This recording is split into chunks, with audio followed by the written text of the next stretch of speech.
Hamıya salam. Bugün çay ve qəhvə saatlarınızın ulduzu olacaq. Pambıq kimi yumuşaq və hazırlanması çox asan olan sadə bir keks bişiririk.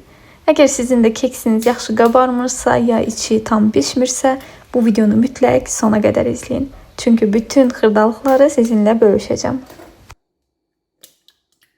Otaq temperaturunda olan 3 ədəd yumurtanın üzərinə 1 stəkan şəkər tozunu əlavə edib, mikser ilə qabarına dək qarışdırıram.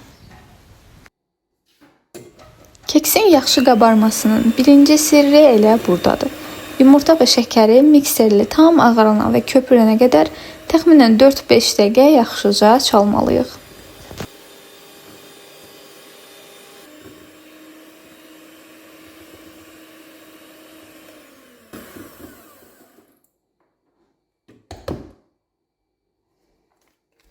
Üzərindən vanil də əlavə edib qarışdırmağa davam edirəm.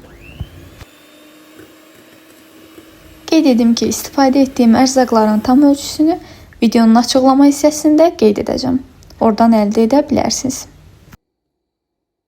Qarışığın üzərinə 1 stəkan süd və yarım stəkan duru yağı da əlavə edib yenidən qarışdırıram. Bu mərhələdə mikseri çox yüksək sürətlə işlətmirik ki, yumurtanın havası qaçmasın. Sadəcə qarışana qədər yüngülcə mikserlə keçirik. Sonra onun üzərinə qabartma tozu əlavə edirəm və bunu qarışığa yavaş-yavaş qarışdıraraq əlavə edirəm.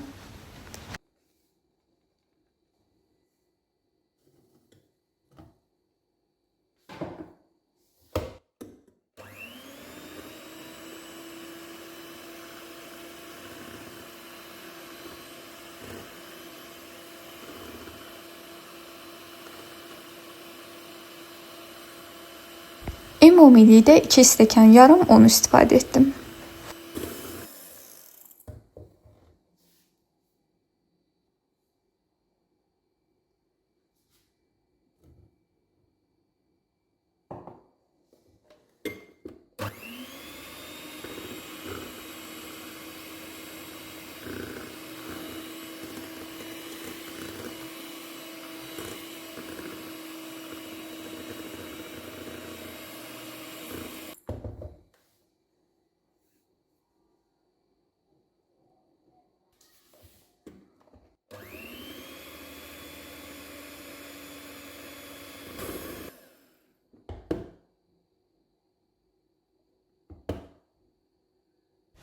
Hazır olan qarışığı soba sinisinin içərisinə yerləşdirmiş olduğum qəliblərə əlavə edirəm.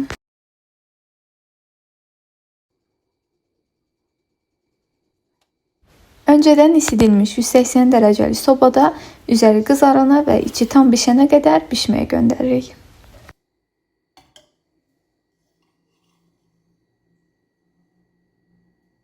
Beləliklə, möhtəşəm qoxulu içi pambıq kimi kekslər tam hazırdır. Əgər videomu bəyəndinizsə, like etməyi və bu cür asan reseptlərin davamı üçün kanalıma abunə olmağı unutmayın. Şərhlərdə növbəti videoda hansı şirniyyatı görmək istədiyinizdə yaza bilərsiniz. Bişirəcək olan hər kəsə indidən nuş olsun. Növbəti videoda görüşərik. Hələlik.